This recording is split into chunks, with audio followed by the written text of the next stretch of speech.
शरण में हैं, आप इन्हें शिक्षा से भरपूर करिए। संदीपनी आचार्य कहते हैं कि हमने शिक्षा तो देंगे, लेकिन हमारे गुरुकुल के कुछ नियम हैं, अगर उन नियमों को माने तो। ठाकुर जी पूछते हैं कि आपके नियम कौन कौन से? संदीपनी आचार्य कहते हैं कि एक दिन पूरे आश्रम की सफाई करना, एक दिन जंगल से लकड़ियां लेने के लिए जाना, एक दिन भिक्षा मांगना, ये हमारे आश्रम के कुछ नियम हैं।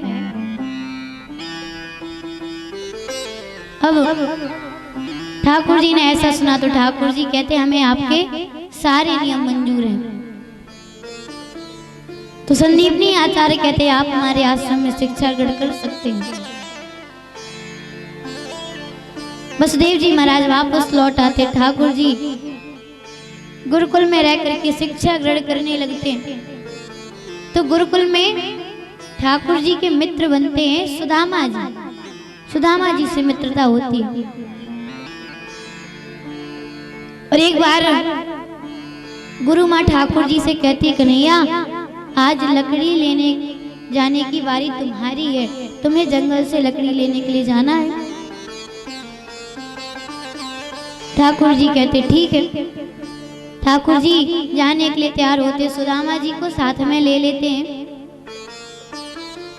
तो जब जाने लगते हैं तो गुरु माँ एक चने की पोटली देती है और कहती जब भूख लगे तो इन चनों को खा लेना तुम लोग, आने में कहीं देर ना हो जाए तुम्हें। तो सुदामा जी उन चनों की पोटली को ले लेते और ठाकुर जी के साथ चल पड़ते। जाते जंगल से लकड़ियां लेते, वापस आने लगते तो अचानक से तूफान आ जाता है, उस तूफान में फंस जाते। रात्रि हो जाती है तो रात्रि में पेड़ के नीचे बैठते। तो ठाकुर जी यहाँ पर सुदामा जी से कहते हैं कि सुदामा, तो ठाकुर जी यहाँ पर सुदामा जी से कहते हैं कि सुदामा चने दिए थे, लाओ उन्हें खाए, भूख लगी है। सुदामा जी तो झूठ बोल देते, कहते कन्हैया वो तो रास्ते में ही गिर गए चने। ठाकुर जी कहते हैं कि गिर गए तो कोई बात नहीं। थोड़ी देर बाद सुदामा जी धीरे धीरे उन चनों को खाने लगते। तो ठाकुर जी कहते हैं सुदामा ऐसा लग रहा है कि तुम कुछ खा रहे हो। सुदामा जी कहने लगे नहीं नहीं, मैं कुछ खा नहीं रहा हूँ, सर्दी के कारण मेरे दांत आवाज कर रहे हैं। ठाकुर जी ने ऐसा सुना तो ठाकुर जी अपना पीतांबर सुदामा जी को उड़ा देते हैं और सुखदेव जी कहते परीक्षित, फिर भगवान ने सुदामा जी से वह पीतांबर वापस लिया नहीं और सुदामा जी ने उस पीतांबर को बड़े अच्छे से संभाल करके रखा। जब भी भगवान की याद आती थी तो उसे देख देख करके बहुत रोते थे। और सुदामा जी ने झूठ इसलिए बोला, इसलिए उन चनों को खाया क्योंकि वह चने श्रापित थे कि जो भी इन चनों को खाएगा दरिद्र हो जाएगा। और उन चनों को श्राप एक बुढ़िया ने दिया था। एक बूढ़ी दादी माँ थी, भीख मांगा करती थी, तो उन्होंने दिन भर भीख मांगा तो उन्हें वो चने मिले। घर लेकर के आती, सोचती है सुबह स्नान करके भगवान को प्रसाद लगा करके खाऊंगी, और रख करके सो जाती हैं। रात में उनकी कुटिया में चोर घुस आता है। चोर को लगता है कि इसमें धन है, तो उस पोटली को चोर उठा लेता है और जाने लगता है। जा रहा था तो आश्रम के द्वार से निकलता है। अब जैसे ही आश्रम के द्वार से निकलता है तो आश्रम के द्वार पर ही वह पोटली गिर जाती है। उसे पता नहीं चलता, वह तो चला जाता है। सुबह सुबह जब गुरु माँ जागती हैं, बाहर निकलती हैं, तो पोटली पड़ी हुई थी। गुरु माँ सोचती हैं कि आश्रम के किसी बालक की गिर गई होगी, उठा करके अंदर रख लेती हैं। उधर वह बुढ़िया जागती है, देखती है पोटली नहीं है, तो क्रोध आता है, श्राप देती है कि जो भी इन चनों को खाएगा वह हमेशा के लिए दरिद्र हो जाएगा। और गुरु माँ वही पोटली सुदामा जी को दे देती है। सुदामा जी ये बात जानते थे, इसीलिए सोचते हैं कि मैं इन चनों को खा लेता हूँ, भले ही चाहे मैं दरिद्र हो जाऊं लेकिन मेरा मित्र दरिद्र ना हो। और ठाकुर जी भी परीक्षा ले रहे थे कि सुदामा अपनी मित्रता निभाता है कि नहीं। सुदामा जी चाहते तो भगवान उसको खिला देते आराम से, खुद ना खाते, लेकिन सुदामा जी ने ऐसा नहीं किया, स्वयं उन चनों को खा लिया। तूफान निकल जाता तो वापस आश्रम आते, लकड़ियां देते हैं। कुछ समय पश्चात भगवान की शिक्षा पूरी होती है। भगवान 64 दिन शिक्षा ग्रहण करते हैं और 64 दिन में 64 कलाओं में निपुण हो जाते हैं। और जब गुरुदेव कहते हैं तुम्हारी शिक्षा पूरी हो गई है, अब तुम चाहो तो अपने घर जा सकते हो, तो भगवान कहते गुरुदेव आप गुरु दक्षिणा में क्या लेना चाहेंगे।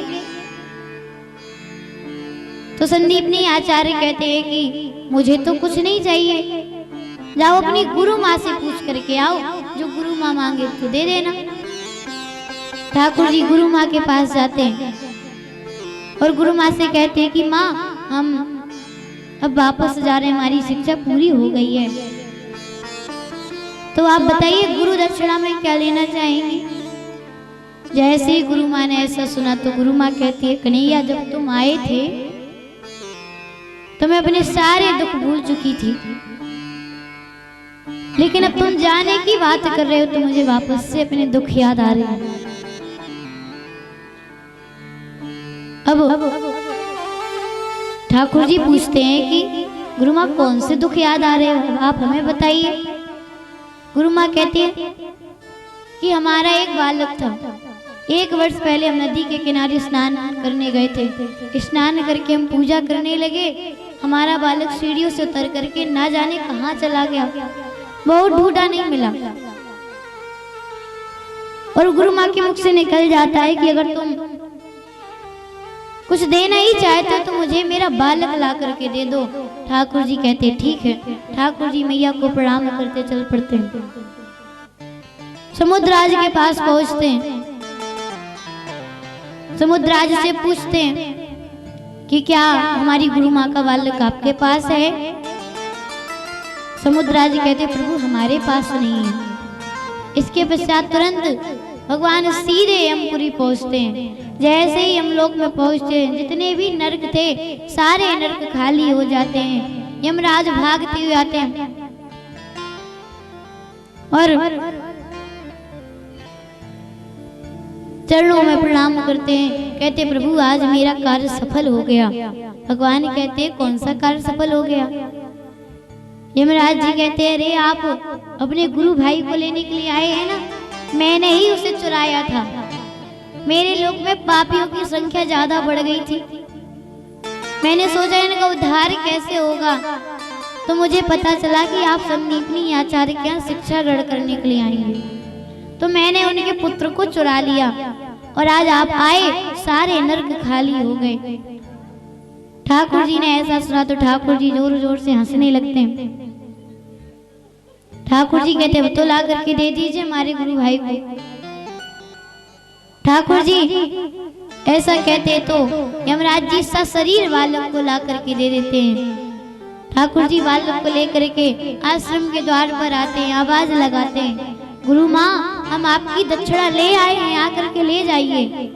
गुरु माँ भाग करके आती हैं, जैसे ही अपने बालक को देखती हैं सीने से लगा लेती हैं। ठाकुर जी को आशीर्वाद देती हैं कि तुम्हारी शिक्षा नित्य नूतन बनी रहे। गुरुदेव गुरु माँ से आशीर्वाद लेकर के ठाकुर जी मथुरा आते हैं और